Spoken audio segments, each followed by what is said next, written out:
آیا میدونستید نفت فقط مصرف سوخت و انرژی و اینجور چیزا نیست؟ بلکه یک قسمت مهمی هم از اقتصاده؟ هیچ ربطی به بازار سهام و فورکس و اینجور چیزا هم نداره، بلکه قدرت اقتصادی نفت به پترودلار ربط داره. حدود 50 ساله که پترودلار شروع شده و توی این مدت دنیا رو به کل تغییر داده. اول پترودلار رو معنی کنیم ببینیم یعنی چی. پترودلار از پترول که همون معنی نفت رو میده و خود دلار شکل گرفته، یعنی نفت و دلار. همه میدونیم که نفت در دنیا مصارف گوناگون و مختلفی داره. ساده ترینش همین سوخته، بنزینی که میزنیم تو ماشین، گازوئیلی که میزنیم و خیلی چیزهای دیگه که با سوخت کار میکنن. خلاصه سوخت برای حرکت استفاده میشه، چه حرکت کشتی‌ها، ماشین‌ها، هواپیماها، هلیکوپتر، کامیون‌ها، قطار و حتی حرکت چرخ‌های کارخانجات. پلاستیک هم که یکی از بزرگترین تولیدات کره زمین رو تشکیل میده، از نفت میاد. خیلی از برق و الکتریسیتی که تو دنیا مصرف میکنیم از نفت میاد. خیلی چیزهای گوناگون دیگه، کود شیمیایی، مواد شیمیایی دیگه‌ای، حلال‌ها، رنگ‌ها و خیلی چیزهای دیگه از نفت به دست میاد. خلاصه اقتصاد دنیا چه بخوای چه نخوای وابسته به نفته، نه هیچ چیز دیگه‌ای. بعضی کشورها هستن که نفت فراوانی تولید میکنن و صادر میکنن، مثل عربستان سعودی. بعضی کشورها هم هستن که یک کمی تولید میکنن و میتونه گوشه‌ای از مصرفشون رو بگیره، مثل ژاپن. یعنی کشوری مثل ژاپن 90% مصرف نفتشو باید وارد کنه. همین کشورهای مثل ژاپن و چین و کره جنوبی و اروپای غربی هن که بازار نفت رو به شدت داغ کردن. حالا اصلا این نفت چه ربطی به دلار داره؟ چطوریه که دلار آمریکا بازار نفتی دنیا رو صاحب شده؟ یعنی هر جای دنیا شما بخوای نفت بخری باید دلار بدی. اگر قراره مثلا یورو بدی بهت نفت نمیدن، یا یوان چین بدی بهت نفت نمیدن.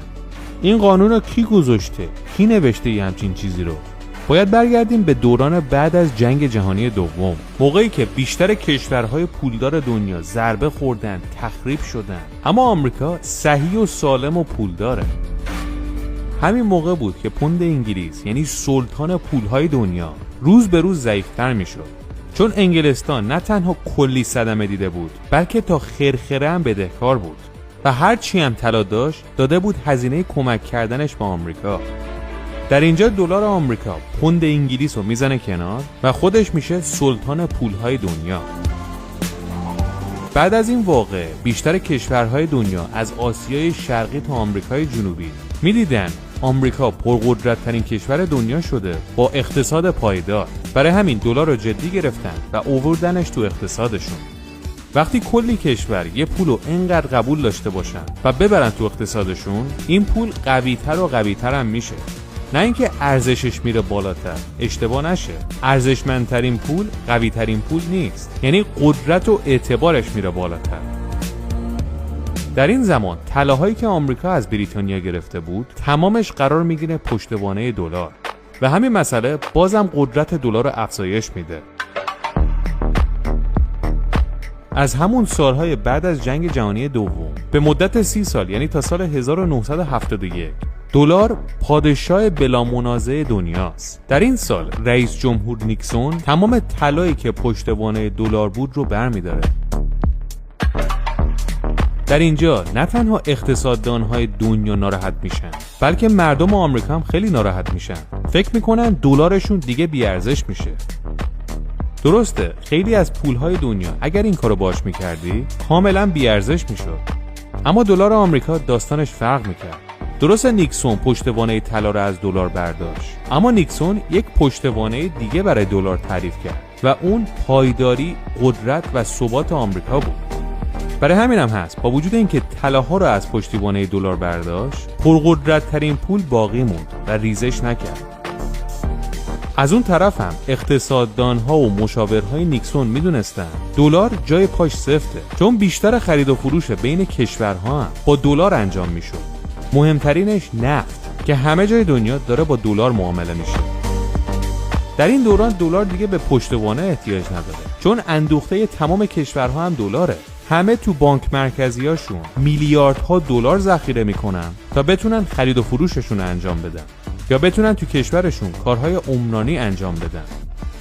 مثلا ژاپن اگر بخواد از عربستان سعودی نفت بخره باید دلار بهش بده، چون ین یا پول دیگر رو قبول نمیکنه.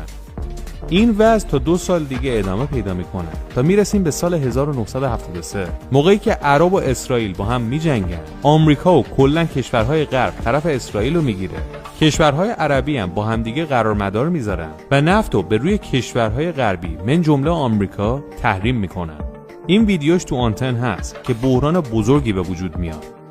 بحران نفتی 1973 قیمت نفت رو در دنیا 4 برابر کرد و تو کشورهای غربی مخصوصا آمریکا هم تورم بالایی شکل گرفت. پدیده‌ای که آمریکایی‌ها تا به حال ندیده بودن که یه دفعه همه چی شروع کنه گرون شدن. در اینجا رئیس جمهور نیکسون دست به کار میشه. اول از همه میره عربستان سعودی با ملک فیصل ملاقات میکنه. توی این ملاقات اینها یک قراردادی با هم میبندن. این قرارداد یکی از مهمترین قراردادهاییه که باعث استحکام دلار میشه. نیکسون به فیصل میگه ما همه جوره از شما حمایت میکنیم، عربستان به همین شکل باقی میمونه، خانواده ابن سعود در قدرت میمونه، در صورتی که شما به هر کشوری که میخواین نفت بفروشی با دلار بفروش. فیصل هم میگه باشه و اینجاست که پترودلار شکل میگیره. باید بدونید که عربستان سعودی در اون زمان بزرگترین تولید کننده نفته و کویت و شیخ نشین‌های جنوب خلیج فارس هم از عربستان تبعیت میکنن و نفتشون رو به دلار میفروشن. عربستان سعودی یه کاری میکنه که دلار قوی‌تر هم بشه. چجوری؟ اکثر دلاری که گیرش میاد از فروش نفت توی آمریکا سرمایه گذاری میکنه. یعنی یه جورایی خیلی به نفع آمریکا و دلار میشه. یک چیز دیگه ای که باز به نفع پترودلار میشه اینه که همه کشورها به نفت احتیاج داشتن و برای خرید اونم بایستی دلار میداشتن.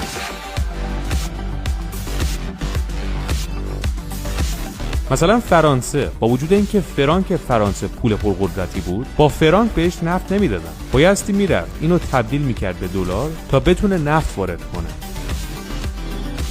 هر کشوری بگی همین حالت رو داشت. استرالیا، اندونزی، برزیل، همشون. برای همین روز به روز دلار قوی تر میشه. یک رئیس جمهور خوب میتونه با یک ایده خوب و ساده یک کشور رو بلند کنه، کاری که نیکسون کرد. این قدرت بی‌امان آمریکا باعث میشه که اون بتونه هر کشوری رو به راحتی تحریم کنه. هیچ کشوری به این راحتی نمیتونه تحریم برقرار کنه. اولین تحریمان هم رو کوبا پیاده کردن که هنوزم ادامه داره.